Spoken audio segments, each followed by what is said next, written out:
कि मैट्रिक्स का जो यूज होता है मैं ज्यादा डेप्थ में नहीं बताऊंगा। हाई लेवल पर कंपनीज में डाटा कलेक्ट करने में, सैलरी बनाने में, फाइनेंशियल जो एनालिस्ट होते हैं, जो रिसर्चर होते हैं, वो ज्यादा यूज करते हैं इनको, मैट्रिक्स को। अभी आपने केवल ये सीखना है 12th क्लास में कि मैट्रिक्स को मैट्रिक्स क्या होती है, उसका एडिशन सब्ट्रैक्शन क्या होता है, प्रोडक्ट क्या होता है, कैसे उसके क्वेश्चंस हम सोल्व करते हैं। तो मैट्रिक्स का जो सिंबॉलिकल रिप्रेजेंटेशन है वो या तो बच्चों आप बिग ब्रैकेट लोगे या फिर आप स्मॉल ब्रैकेट लोगे। This is the symbolical representation of matrix. इन दोनों में से कोई भी एक साइन आप चूज करोगे, या तो आप बिग ब्रैकेट चूज करोगे या फिर आप एक स्मॉल ब्रैकेट चूज करोगे। इन दोनों में से कोई भी एक सिंबल आपको चूज करना है मैट्रिक्स के लिए। अब यहां पर मैं एलिमेंट्स लिख देता हूं। सपोज मैंने यहां पर एलिमेंट्स लिख दिए हैं 2 3 4 1 5 7 0 1 -1। तो ध्यान से देखो, ये जो एलिमेंट्स आपको दिखाई दे रही हैं 2 3 4 1 5 7 0 1 -1, इनकी रोज और कॉलम्स काउंट करो। अगर आप को नहीं पता तो मैं बता देता हूं बच्चों कि फर्स्ट रो, इसको बोलते हैं first row R1। First row R1 का मतलब है इसमें कौन कौन से एलिमेंट्स है वो मुझे बताओगे। एक 2 है, एक 3 है, एक 4 है। फर्स्ट रो में 3 एलिमेंट्स आपको दिखाई दे रहे हैं 2 3 4।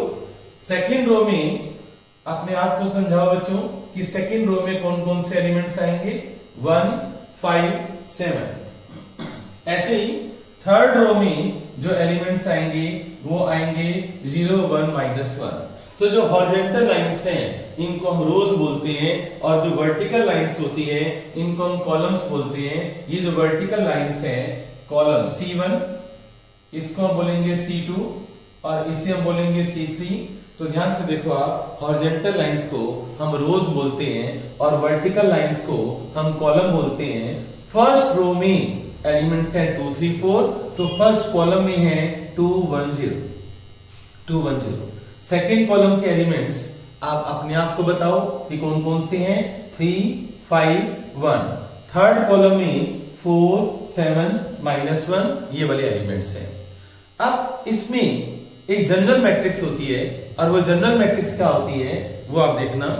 जनरल मैट्रिक्स को मैं यहां पर लिख रहा हूं A11 A12 A13 A21 A22 A23 A31 A32 और A33।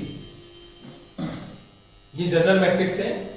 आप सभी मुझे क्लास में होता है, ऑफलाइन में तो देखो मैं बच्चों से पूछता हूं कि A12 कौन सी पोजीशन पर है, तो फिर भी आप अपने आप से बात करो कि A11 का क्या मतलब है बच्चों, element lies in first row and first column.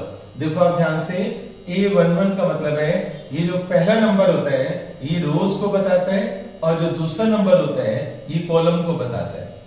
तो मेरी बात ध्यान से सुनना। फर्स्ट नंबर रोज को बता रहा है, सेकेंड नंबर कॉलम को बता रहा है। A11 element lies in first row and first column, इसका ये मतलब है। अब इसको पढ़ोगे कैसे, समझोगे कैसे। फर्स्ट रो और फर्स्ट कॉलम के जो इंटरसेक्टिंग पॉइंट पर जो एलिमेंट है वो A11 है।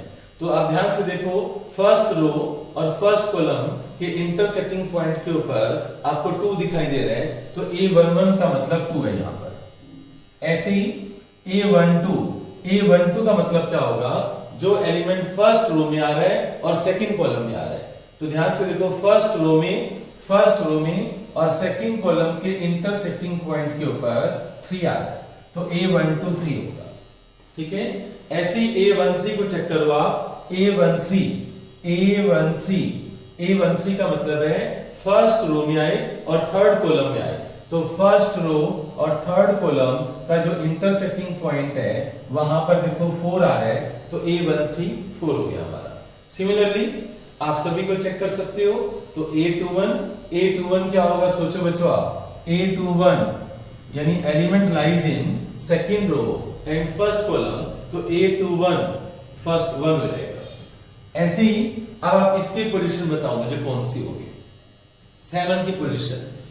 श्रेया मन में जरूर बोलना, आशना श्रेया मन में जरूर बोलना, यश ध्यान से सुनो कि 7 कौन सी पोजीशन पे आ रहा है, उसको हम कैसे काउंट करते हैं। सेकेंड रो में आ रहा है और थर्ड कॉलम में आ रहा है, तो A23 का मतलब है सेकेंड रो में और थर्ड कॉलम में।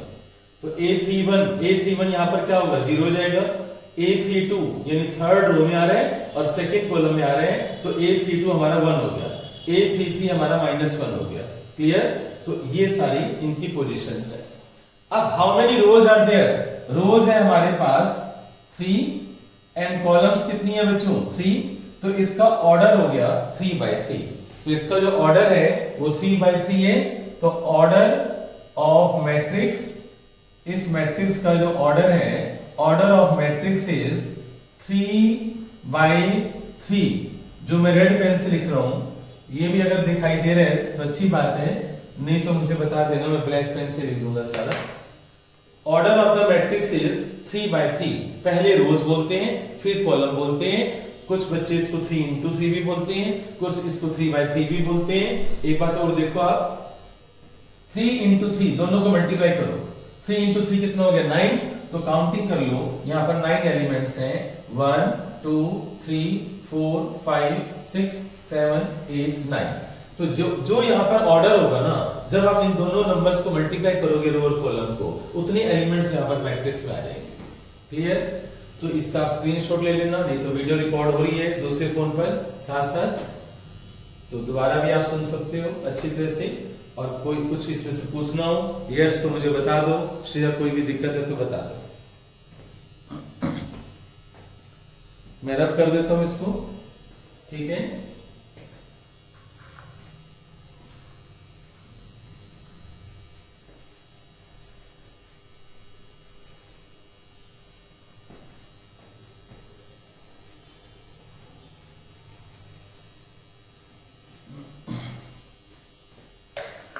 यस बच्चों, नेक्स्ट मुझे आप सभी, मैं 2-2 मिनट का टाइम दूंगा, 1 मिनट का टाइम दूंगा बस सोचने के लिए। 2 4 7 1 -1 3। तो जल्दी से अपने आप को समझाओ कि इसका ऑर्डर क्या होगा। मुझे रोज बतानी है श्रेया, कॉलम बतानी है। यश ध्यान से सुन, आशना, बाकी सब बच्चे भी।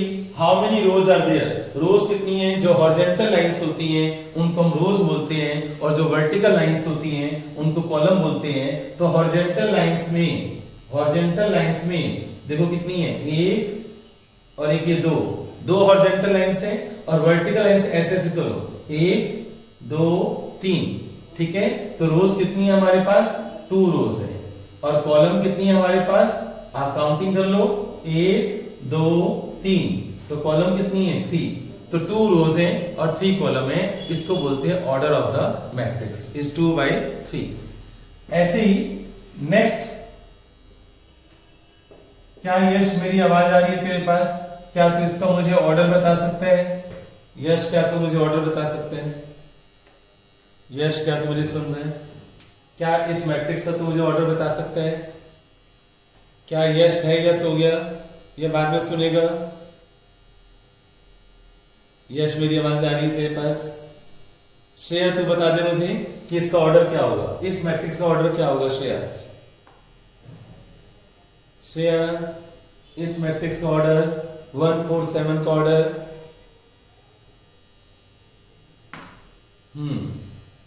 आशना क्या मेरी आवाज सुन रही है?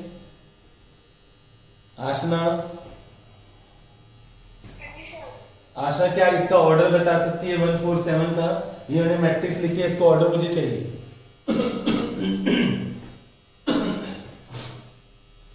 आशना इसका ऑर्डर बता सकती है मुझे 1 4 7 का? है बेटे, काउंटिंग हॉरिजॉन्टल लाइंस देख, कितनी हॉरिजॉन्टल लाइंस हैं वो देख। तो हॉरिजॉन्टल लाइंस कितनी है, 1 है ना, और कॉलम कितनी है, कॉलम गिन 3। तो ऑर्डर क्या हो गया इसका 1/3, ठीक है। 1 × 3 बोल या 1/3 बोल, बिल्कुल ठीक बोला तूने। तो ऑर्डर इसका हो गया 1 × 3। अब नेक्स्ट है हमारे पास 4 5 6 7 0 1 इसका ऑर्डर मुझे चाहिए, राइट। तो श्रेया तू मेरी आवाज सुन रही है या नहीं सुन रही है? तनीषा तू मुझे बता बेटे कि इसका ऑर्डर क्या होगा, इस मैट्रिक्स का ऑर्डर क्या होगा तनीषा? 3 into 2। तो how many rows are there? 3 rows हैं और 2 कॉलम्स हैं, तो 3/2 हो जाएगा। ठीक है, गुड। तो आप सभी को ये पता चल गया होगा कि ऑर्डर ऑफ द मैट्रिक्स हम कैसे लिखते हैं। पहले रोज लिखते हैं, बाद में हम कॉलम लिखते हैं। तो अब इसके बाद मैं आपको इनकी कुछ प्रॉपर्टीज बताऊंगा, टाइप्स ऑफ मैट्रिसेस बताऊंगा। ये मैं रब करने जा रहा हूं।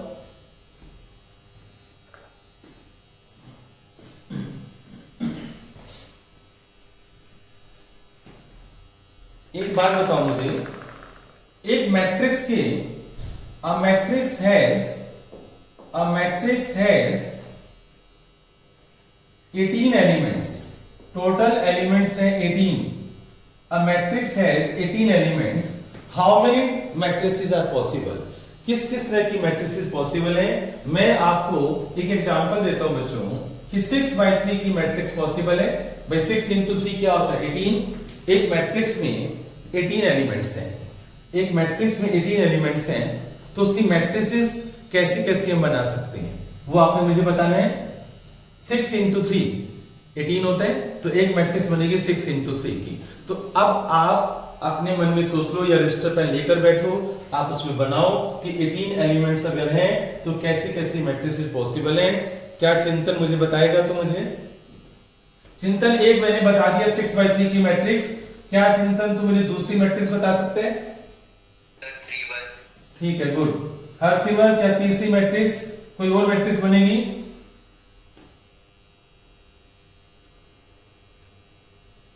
श्रेया, हरसिमर नहीं है क्या? क्या हरसिमर मेरी आवाज आ रही है तेरे पास?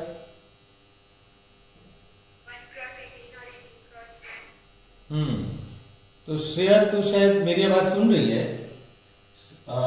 अच्छा बच्चों, 1/18 भी एक मैट्रिक्स बनेगी और दूसरी मैट्रिक्स बच्चों एक और बनेगी 18/1 की बनेगी। क्लियर? क्या कोई और मैट्रिक्स बन सकती है? देखो 18 एलिमेंट्स है टोटल मेरे पास, राइट। एक 6/3 की मैट्रिक्स मैंने बनाई है, एक 3/6 की बनाई है। क्या श्रेया ये 4 मैट्रिसेस बन सकती हैं, इससे ज्यादा बन सकती हैं? 2x9 और 9x2। यस श्रेया, ऐसी आवाज चाहिए मुझे, हर बार बोला कर, ठीक है? ओहो, मैं घर ही आ जाता हूँ बेटे, घर बता दे। मेरी आवाज तो बेटे पता नहीं कहां जा रही है, सभी सुन रहे हैं बेटे। हाँ, तो स्पीकर वो लगा ले ना, ईयरफोन लगा ले। मैं तो बिल्कुल मोबाइल के पास आकर बोलता हूँ, पता है, जब मैं बोलता हूँ तो। अच्छा बच्चों, अब एक मैट्रिक्स है 2/9 की, राइट, और दूसरी मैट्रिक्स है 9/2 की। बस बच्चों, शायद और कोई बनेगी बच्चों, बताओ। इसके फैक्टर्स बना लो ना, 18 के फैक्टर्स बना लो। 18 और 1 फैक्टर्स होते हैं तो 2 बन गई। 6 और 3 होते हैं तो 2 उसकी बन गई। 2 और 9 होते हैं 2 उसकी बन गई। और 18 किसी टेबल में आता नहीं है, राइट। तो कितनी मैट्रिसेस बन गई? 1 2 3 4 5 6 मैट्रिसेस पॉसिबल है। तो आपका आंसर होगा, क्वेश्चन था हाउ मेनी मैट्रिसेस पॉसिबल, आपका आंसर होगा 6 मैट्रिसेस आर पॉसिबल। ठीक है, तो ये मैं रब कर देता हूं मैं इसको।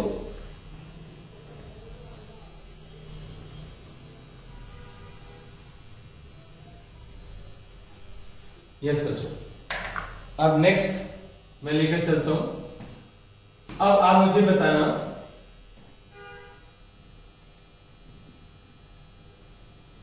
ध्यान से देखना बच्चों, AIJ, दिस इज I, पहला नंबर मैंने I लिखा है, दूसरा नंबर मैंने J लिखा है। AIJ is equal to 2I plus 3J, 2I plus 3J। AIJ is equal to 2I plus 3J। जो I है बच्चों वो रो को इंडिकेट करता है, रोज को, और जो J है बच्चों वो कॉलम को इंडिकेट करता है, कॉलम को। कंडीशन दे रखी है बच्चों कि एक है बेटे, लेफ्ट में AIJ दिखाई दे रहा है तुझे? यस। तो राइट में है 2I प्लस 3J।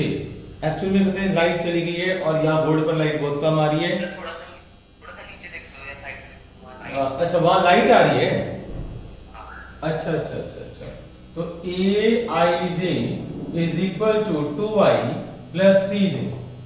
अब ठीक है, अब कुछ दिखाई दिया? मुझे लगता है कि हाँ अब तो दिखाई, अब तो नीचे मैंने लिखा है, ट्यूबलाइट के नीचे लिखा है मैंने।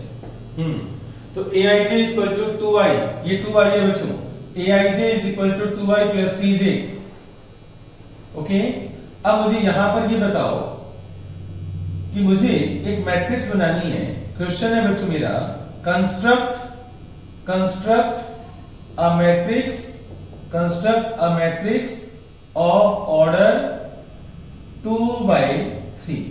Construct a matrix of order 2 by 3, ये क्वेश्चन है बच्चों। एक aij is equal to 2i plus 3j, construct a matrix of order 2 by 3। आपको एक मैट्रिक्स बनानी है 2 by 3 की। सबसे पहले आप क्या करो, आंसर इसका बच्चों, सबसे पहले आप क्या करोगे, आप एक जनरल मैट्रिक्स बनाओ। जनरल मैट्रिक्स 2 by 3 की, जिसमें 2 रोज होंगी और 3 कॉलम्स होंगी। a11 a12 a13 a21 a22 a23। आप जनरल मैट्रिक्स बनाओ जिसमें 2 रोज होंगी और 3 कॉलम्स होंगे। ठीक है, तो देखो ध्यान से, a11 a12 a13 a21 a22 a23 ऐसे लिख लो आप। अब a11 की वैल्यू सोल्व करो। a11 की वैल्यू कैसे सोल्व करोगे, ध्यान से देखना बच्चों। a11 को कंपेयर करो इसके साथ, तो i की वैल्यू 1 और j की वैल्यू 1। i और j की वैल्यू आप यहां पर सब्स्टिट्यूट कर दो इस ब्रैकेट के अंदर। जहां पर i है वहां पर 1 लगाओ और जहां पर j है बच्चों वहां पर भी 1 लगाओ, तो a11 सोल्व हो जाएगा। आप इसमें सब्स्टिट्यूट कर दो, आप अपने पेपर पर करो, इसमें वैल्यू पुट करो। 2 into 1 प्लस 3 into 1, तो जब आप इसको सोल्व करोगे तो 5 आएगा, तो a11 का आंसर 5 आ गया। ऐसे ही a12 मुझे सोल्व करना है, तो जहां पर i है वहां पर 1 लगाओ, जहां पर j है बच्चों वहां पर 2 लगाओ, तो a12 2 into 1 प्लस 3 into 2। ध्यान से देखो आप, a12 कैसे सोल्व करेंगे हम, 2 into 1, जहां i है वहां पर 1 और जहां पर j है वहां पर 2, तो 2 into 1 प्लस 3 into 2। सोल्व करो इसको, 3 to 6 प्लस 2 8, a12 8 आ गया। क्लियर? तो अब यश तूने एक बार भी मुझसे बात नहीं करी है। यश तू क्या मेरी बात सुन रहे हैं बेटे? यश ने ज्वाइन ही नहीं किया। अच्छा चलो खैर कोई बात नहीं। आप a11 a12 ये सारे आंसर बच्चों तुम्हारे सामने हैं, इन सबको सोल्व करो और इन सबको उठाकर यहाँ पर सब्स्टिट्यूट कर दो जल्दी से। अपने अपने खुद कर लो तुम, और कोई डाउट होता तो मुझे बताओ, मैं आंसर लिख दूंगा अभी।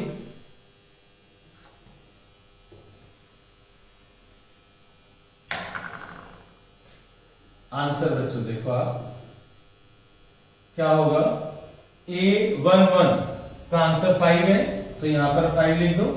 a12 का आंसर 8 है, यहां पर 8 लिख दो। a13 को सोल्व करो। a13 तो जहां पर i है वहां पर 1 पुट करो आप, और जहां पर j है वहां पर 3 पुट करो आप, तो a13 सोल्व हो जाएगा। तो 2 प्लस 9 11। ऐसे ही बच्चों आप a21 a22 a23 सोल्व करो। सीमा सीमी इसके यस की तरफ बोल रहे हैं।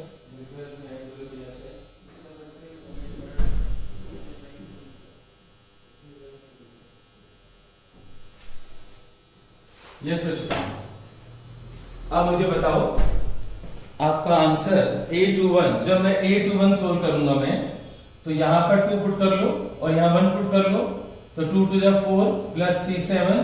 अब a22 यहां पर 2 लगाओ और यहां पर भी 2 लगाओ, तो 2 into 2 4 4 प्लस 3 into 2 6 6 और 4 कितना हो जाएगा 10। ऐसे ही a23 पुट करो, तो यहां पर 2 पुट करो, i की वैल्यू 2 और j की वैल्यू 3, तो a23 आ जाएगा। 2 to 4 प्लस 3 3 9 9 प्लस 4 13। तो आपका आंसर आ जाएगा 2/3 की मैट्रिक्स बन जाएगी 5 8 11 7 10 13, ये आपका आंसर आ जाएगा। तो ये आप ये नोट कर लो, स्क्रीनशॉट लेने ले लो, इसको मैं भी रब कर देता हूं मैं।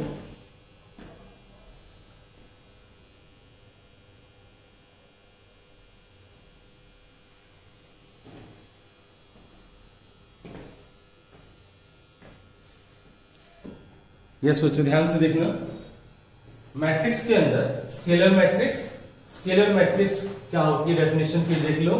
जो डायगोनल मैट्रिक्स है हमारी, डायगोनल मैट्रिक्स के अंदर सभी एलिमेंट्स अगर डायगोनल्स के सेम है 4 4 4 और बाकी सभी एलिमेंट्स 0 0 हैं तो उसको हम स्केलर मैट्रिक्स बोलेंगे, राइट। यहां भी देखो ये भी स्केलर मैट्रिक्स का एग्जांपल है, यहां पर मेन डायगोनल एलिमेंट्स हमारे 5 5 5 हैं, बाकी सभी 0 हैं, इसको हम स्केलर मैट्रिक्स बोलेंगे। अब नेक्स्ट आता है यूनिट मैट्रिक्स। यूनिट मैट्रिक्स का सिंबॉलिकल रिप्रेजेंटेशन है आई, इसको हम आइडेंटिटी मैट्रिक्स भी बोलते हैं। और यूनिट मैट्रिक्स की डेफिनेशन होती है कि जो हमारी स्केलर मैट्रिक्स है या जो डायगोनल मैट्रिक्स है, डायगोनल मैट्रिक्स के अंदर जो डायगोनल एलिमेंट्स हैं वो 1 1 1 होने चाहिए, यूनिटी होने चाहिए। अगर डायगोनल एलिमेंट्स यूनिटी हैं तो वो है आइडेंटिटी मैट्रिक्स। अब आती है बच्चों I3 क्या होती है? I3 3/3 की मैट्रिक्स होती है, डायगोनल एलिमेंट्स 1 1 1 होंगे। I2 मैट्रिक्स 2/2 की होती है और देखो उसमें डायगोनल एलिमेंट्स 1 1 होंगे, 1 0 0 1 1 0 0 0 1 0 0 0 1, ठीक है। तो यूनिट मैट्रिक्स, आइडेंटिटी मैट्रिक्स, इनको आपने याद रखना। अब नेक्स्ट इसके बाद मैं इसको रब कर रहा हूं मैं, फिर आगे लेकर चलते हैं हम। नेक्स्ट टाइप्स ऑफ मैट्रिक्स में स्केलर हो गया, डायगोनल हो गया, नल मैट्रिक्स हो गया, ठीक है। इक्वल मैट्रिसेस, नेक्स्ट आप लिखो बच्चों इक्वल मैट्रिसेस, कि टू मैट्रिसेस इक्वल कब होंगे? यस बच्चों, equal matrices, to matrices equal कब होंगी? दीपक एक काम कर, पहले इसको उधर मैंने बोर्ड पर आइए। यस बच्चों, हाँ बच्चों, अब ये देखो आप इक्वल मैट्रिसेस में क्या होगा? अगर ऑर्डर सेम है बच्चों तो two matrices are said to be equal if their orders are same and their corresponding elements are also same. याद रखना, अगर उनका ऑर्डर सेम है, टू मैट्रिसेस इक्वल मैट्रिसेस तभी होंगी जब उनका ऑर्डर सेम होगा और जो उनके कॉरेस्पॉन्डिंग एलिमेंट्स है वो भी सेम होंगे। जैसे A11, जो यहाँ A11 है बच्चों वो यहाँ पर होगा, सेम एलिमेंट जो यहाँ A12 है वो यहाँ पर होगा, जो A21 है एलिमेंट वो यहाँ पर होगा बच्चों, सेम एलिमेंट्स होंगे, ऑर्डर भी सेम होगा। मैं आपको एग्जांपल से समझाता हूं। फॉर एग्जांपल यहां पर है बच्चों x5 और 0y, क्लियर, और यहां पर है बच्चों हमारे पास 2 5 0 3। तो टू मैट्रिसेस इक्वल है बच्चों, क्योंकि इसका ऑर्डर भी सेम है, इसका ऑर्डर भी सेम है बच्चों। Find the value of x and y। If these two matrices are equal then find the value of x and y। तो आप कंपेयर करो, फाइंड x एंड y। तो इसका सॉल्यूशन क्या होगा? आप कंपेयर करो, x की वैल्यू 2 आएगी क्योंकि यहां पर A11 x है और यहां पर A11 2 है, तो x की वैल्यू 2 आएगी और y की वैल्यू 3 आएगी, ये आपका आंसर आ गया। तो इसमें अब मैं नेक्स्ट क्वेश्चन लेता हूं, तब तक आप इसको नोट कर लो। Equal matrices, types of matrices मैंने आपको बता दी हैं। अब इसके मैं कुछ न्यूमेरिकल्स करवाऊंगा मैं।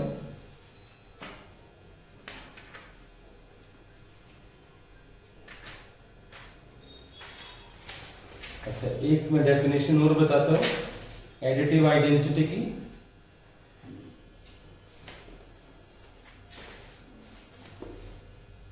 ये मैं रब कर रहा हूं बच्चों।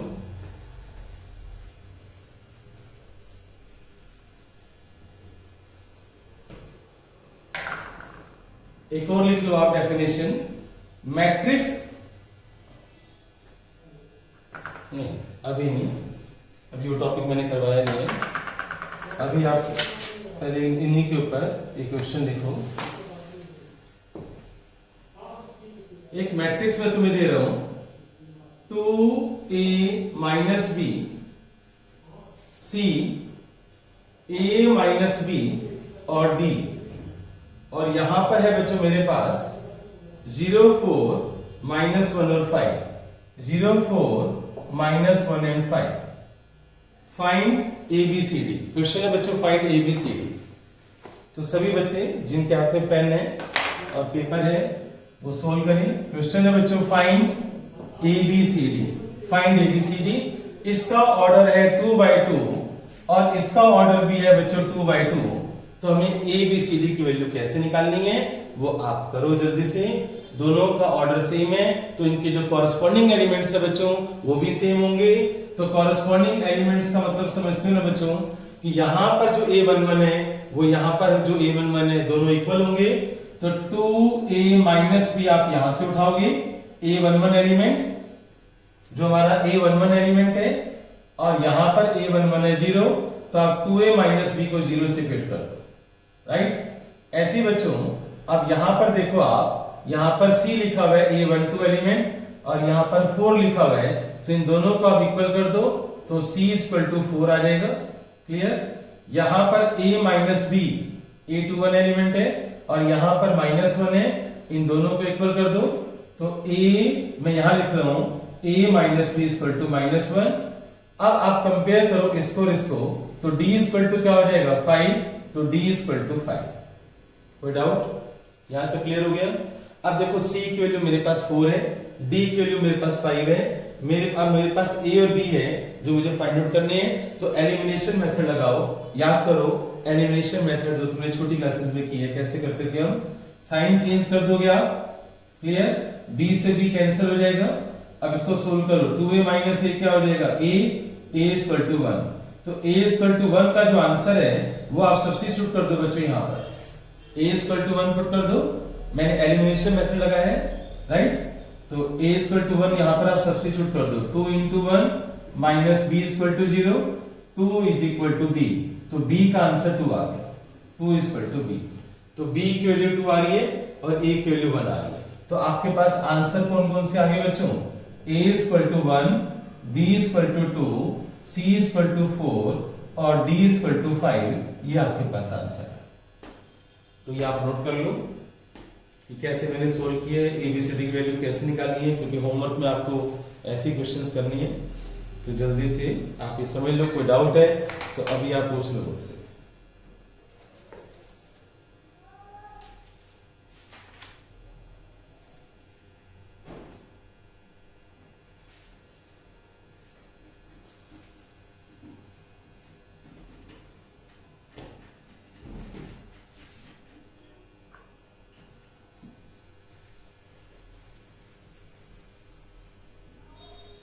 Next question. यस बच्चों जल्दी से देखना। नेक्स्ट क्वेश्चन बच्चों, ए मैट्रिक्स है मेरे पास cos alpha minus sine alpha, sine alpha cos alpha. ये ए मैट्रिक्स है, cos alpha minus sine alpha, sine alpha and cos alpha. For what value of alpha this matrix is identity matrix. Question ये है बच्चों कि for what value of alpha this matrix is identity matrix. ये question है। तो alpha की कौन सी value के लिए ये मैट्रिक्स आइडेंटिटी मैट्रिक्स होगी, आपको ये बताना होगा। तो कैसे बताओगे बच्चों, उसका सॉल्यूशन कैसे करोगे, आप खुद सोचो। अल्फा की कौन सी वैल्यू के लिए ये आइडेंटिटी मैट्रिक्स होगी। इट मींस इसको मैं आइडेंटिटी मैट्रिक्स से कंपेयर कर रहा हूं। ये मैट्रिक्स भी 2/2 की है और ये मैट्रिक्स भी 2/2 की है, तो 2/2 की मैट्रिक्स को कंपेयर करो। यस बच्चों, आप सोच कर देखो। जब हम कंपेयर करेंगे, मैंने आपको बताया था इक्वल मैट्रिक्स की डेफिनेशन क्या होती है कि अगर ऑर्डर सेम है तो दोनों मैट्रिक्स इक्वल हैं। अब आप इनको कंपेयर करो। जब मैं कंपेयर करूंगा तो cos अल्फा की वैल्यू 1 आ रही है, माइनस साइन अल्फा की वैल्यू 0 आ रही है, और फिर साइन अल्फा की वैल्यू 0 आ रही है, राइट। नहीं, दो बार करने की जरूरत नहीं है, खाली आप बच्चों 2 जगह कर दो बस, क्योंकि हमें तो अल्फा की वैल्यू निकालनी है। क्लियर हो गया? अब यहां से बताओ बच्चों अल्फा की वैल्यू क्या होगी? 1 कब होता है बच्चों बताओ? cos alpha is equal to 1 कब होता है बच्चों? cos 0 डिग्री पर, तो अल्फा इज इक्वल टू क्या हो गया? 0 degree. Alpha is equal to 0 degree. ऐसे ही बच्चों sine alpha is equal to 0, sine pi 0 होता है बच्चों, साइन n पाई 0 होता है। साइन n पाई का मतलब है अगर आप n की वैल्यू 1 पुट करोगे तो साइन पाई 0 होगा, साइन 2 पाई भी 0 होगा, साइन 3 पाई भी 0 होगा एंड सो ऑन। तो अगर यहां पर साइन अल्फा के सामने 0 डिग्री है बच्चों, तो आप यहां पर क्या लिख सकते हो? Sign 0 degree. साइन पाई भी 0 होता है, तो अल्फा इज इक्वल टू क्या होगा? 0 डिग्री। अब आप सोच रहे हो सर कि आप अल्फा इज इक्वल टू पाई क्यों नहीं ले रहे? तो अल्फा इज इक्वल टू पाई मैं नहीं ले सकता मैं, क्योंकि कॉमन आंसर देखने हैं। जब मैंने cos alpha is equal to cos 0 लिखा तो अल्फा की वैल्यू 0 डिग्री आ रही है, यहां से भी अल्फा की वैल्यू 0 डिग्री आ रही है, तो कॉमन आंसर मेरा कौन सा है? 0 डिग्री है। तो आंसर मेरा होगा alpha is equal to 0 degree. Common answer लिखना होता है बच्चों, राइट? तो alpha is equal to 0 degree.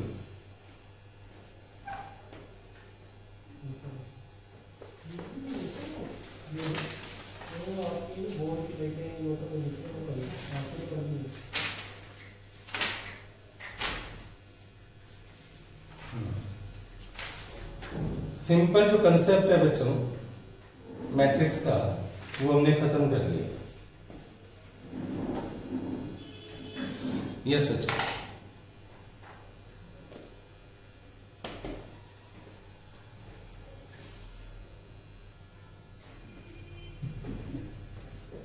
Tenth question हम कर रहे हैं एक्सरसाइज 3.1 का। 3.1 टेंथ क्वेश्चन, अगर एनसीईआरटी तुम्हारे पास है तो उसमें भी देख सकते हो। The number of all possible matrices of order 3 by 3 with each entry 0 or 1. Number of possible matrices. देखना बच्चों आपको 3 by 3 की मैट्रिक्स बनानी है, 3 by 3 की 3 रोज 3 कॉलम की मैट्रिक्स बनानी है, और सभी एलिमेंट्स वहां पर, अच्छा कितने एलिमेंट्स होंगे बच्चों बताओ जरा? 9, टोटल 9 एलिमेंट्स होंगे 3 by 3 की मैट्रिक्स में। टोटल एलिमेंट्स कितने होंगे? 1 2 3 4 5 6 7 8 9 9 एलिमेंट्स होंगे। अब ये सभी एलिमेंट्स जो है ना बच्चों, या तो 0 होने चाहिए या फिर 1 होने चाहिए। आप 10th क्वेश्चन को पढ़कर देखो, उसमें लिखा हुआ है कि सभी एलिमेंट्स या तो 0 होने चाहिए या फिर 1 होने चाहिए। All entries must be either 0 और 1।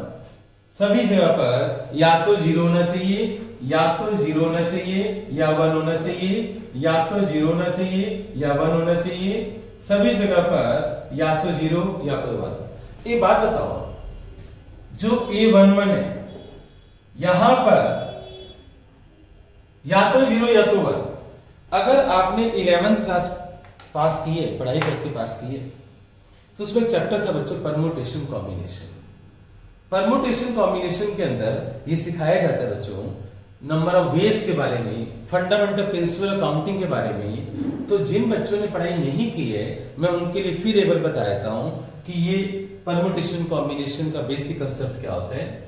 ध्यान से देखना कि तुम्हारे स्कूल में 36 टीचर्स हैं, टोटल टीचर्स हैं 36, राइट? चलो मैं थोड़े कम ले लेता हूं, मैं यहां पर 12 ले लेता हूं। 12 टीचर्स है बच्चों तुम्हारे स्कूल के अंदर। एक प्रिंसिपल की सीट वैकेंट है और एक वाइस प्रिंसिपल की सीट वैकेंट है।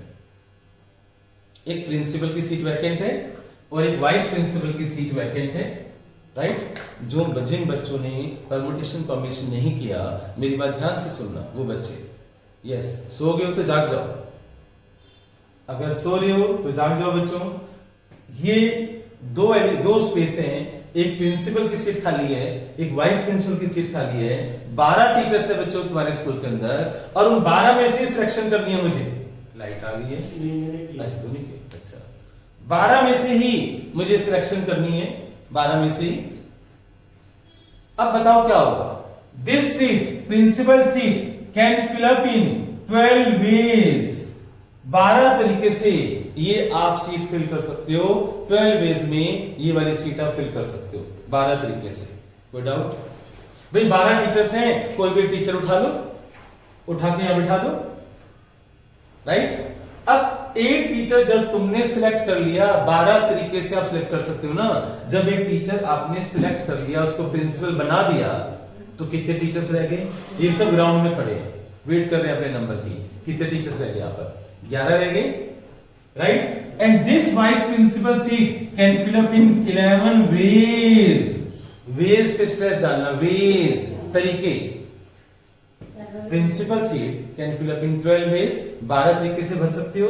And vice principal seat can fill up in 11 ways. तो टोटल वेज कितने होंगे बच्चों? टोटल वेज, तरीके, वेज, तरीके, कितने तरीके से आप ये सीट्स फिल कर सकते हो bye fundamental principle of counting. 11th में था बच्चों, फंडामेंटल प्रिंसिपल ऑफ काउंटिंग क्या कहता है कि अगर कोई इवेंट m वेज में हो रहा है, दूसरा इवेंट n वेज में हो रहा है, तो दोनों को मल्टीप्लाई कर दो।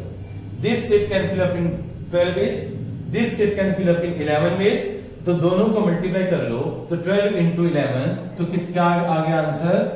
132 वेज। यानी एक प्रिंसिपल और एक वाइस प्रिंसिपल आप 132 वेज में सिलेक्ट कर सकते हो।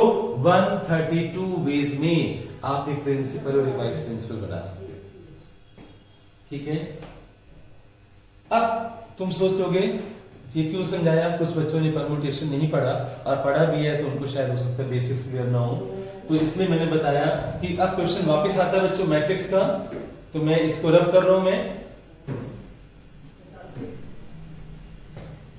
अब तो नेक्स्ट देखना, A11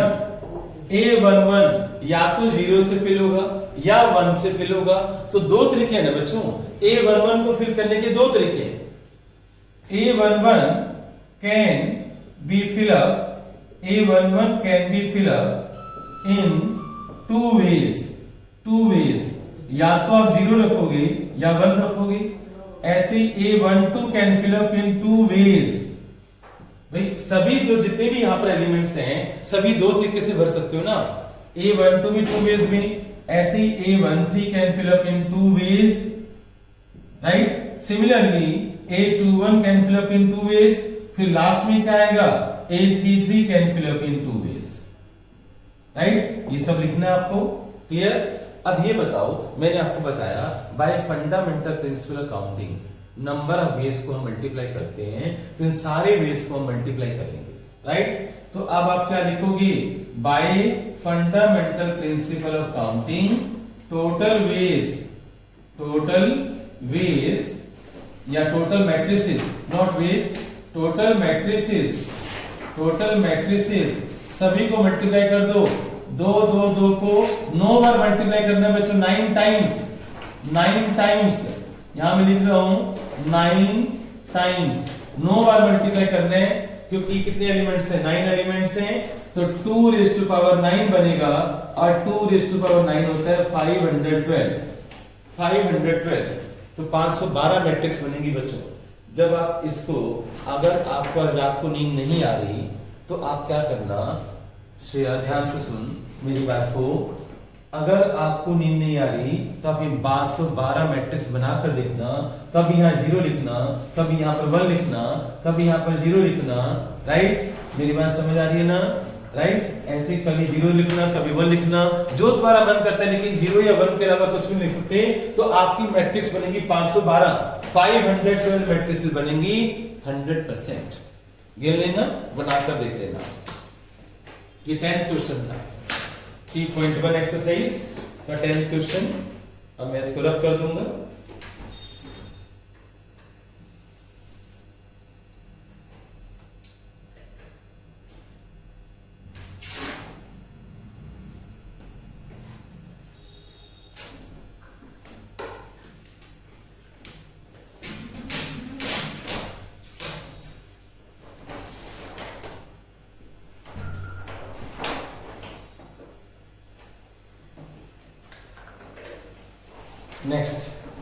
नेक्स्ट टॉपिक में स्टार्ट कर रहा हूं मुझे। उस टॉपिक का नाम है addition subtraction.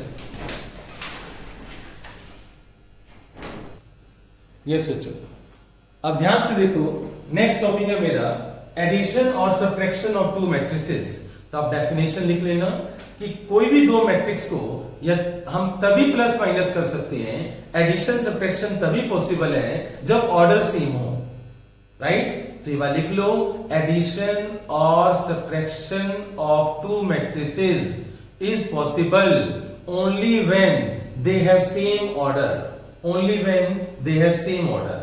Addition or subtraction of two matrices is possible only when they have same order. Order same होना चाहिए बच्चों। अब मैं यहाँ शॉर्टकट में लिख देता हूं कि दो मैट्रिसेस का ऑर्डर सेम होना चाहिए। अगर ऑर्डर सेम है तभी आप एडिशन सब्ट्रैक्शन कर सकते हो, नहीं तो नहीं कर सकते। फॉर एग्जाम्पल ए मैट्रिक्स है बच्चों मेरे पास 1 3 4 7 2/2 की है, और बी मैट्रिक्स है बच्चों मेरे पास -1 -5 6 -7, ये 2/2 की मैट्रिक्स है। तो अब ए प्लस बी, यस ए प्लस बी करेंगे हम, तो इनके जो कॉरेस्पॉन्डिंग एलिमेंट्स है ना बच्चों, उनको हम प्लस करेंगे। नीचे वाला जो उनके कॉरेस्पॉन्डिंग एलिमेंट्स हैं हम उनको प्लस करेंगे। ध्यान से देखो, आप यहां से 1 उठाओ और यहां से -1 उठाओ, A11 यहां से 1 उठाओ, यहां से -1 उठाओ, तो 1 - 1 कितना हो जाएगा बच्चों? 0। ऐसे बच्चों आप 3 में माइनस प्लस कर दो, 3 मैं प्लस कर रहा हूं, 3 + -5। आप रफ में करके देख लो, जिस बच्चे कोई प्लस माइनस नहीं आता तो करके देख लो, 3 + -5 -2, तो 3 - 5 -2, लाइट आ चुकी है।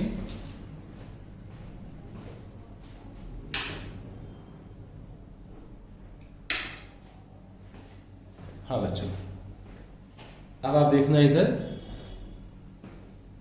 यस बच्चों, दो मैट्रिसेस को अब मुझे प्लस करने हैं, तो 3 - 5, वहां देखो 3 + -5 +- -2, अब 4 + 6 करूंगा मैं तो 10 आ जाएगा, 7 - 7 0 आ जाएगा। ऑर्डर बच्चों सेम रहेगा, ये 2/2 की मैट्रिक्स है। क्लियर हो गया सभी को? नेक्स्ट सब्ट्रैक्शन बच्चों, साथ साथ सब्ट्रैक्शन भी कर लो, a - b। a - b कैसे निकालेंगे वो आप देखो।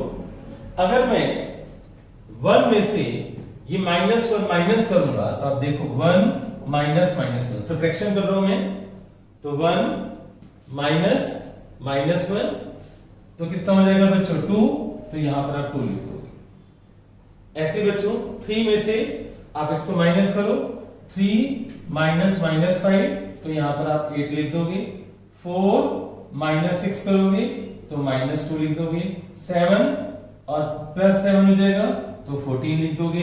तो ये भी 2/2 की मैट्रिक्स है। तो कैसे एडिशन करते हैं, कैसे सब्ट्रैक्शन करते हैं एक बार देख लो आप, क्योंकि एडिशन सब्ट्रैक्शन तभी कर सकते हो जब ऑर्डर सेम हो। राइट श्रेया?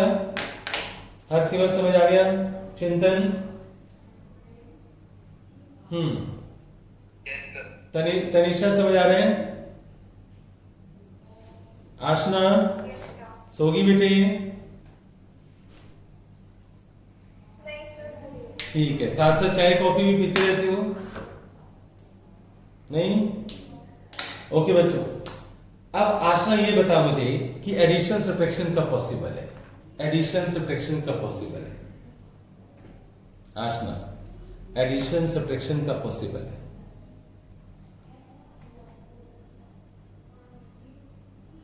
मेरी आवाज नहीं आ रही है। चलो श्रेया तू बता दे बेटे कि एडिशन सब्ट्रैक्शन कब पॉसिबल होता है? जब मैट्रिक्स का ऑर्डर सेम होता है। गुड। आइडेंटिटी मैट्रिक्स क्या होती है बेटे? इसमें डायगोनल एलिमेंट्स होते हैं और बाकी एलिमेंट्स क्या होते हैं?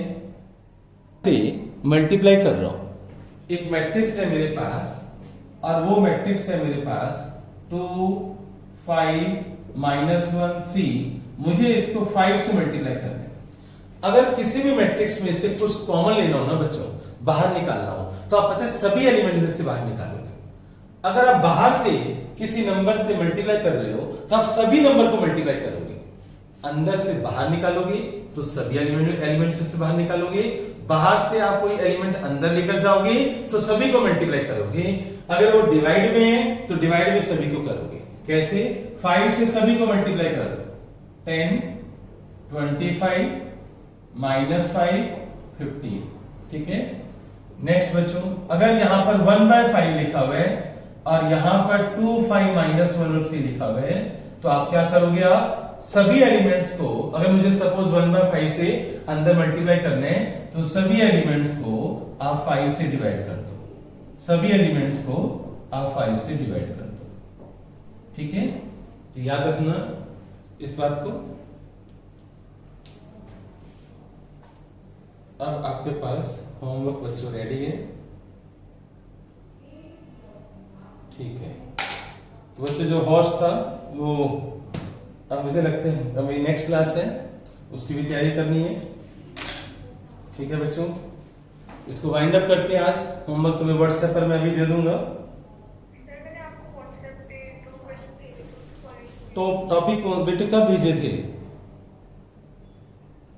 सर आज भेजे। आज कितने बजे? क्योंकि मैंने नहीं देखे, क्योंकि अगर और मैंने व्हाट्सएप देखा है कम से कम भी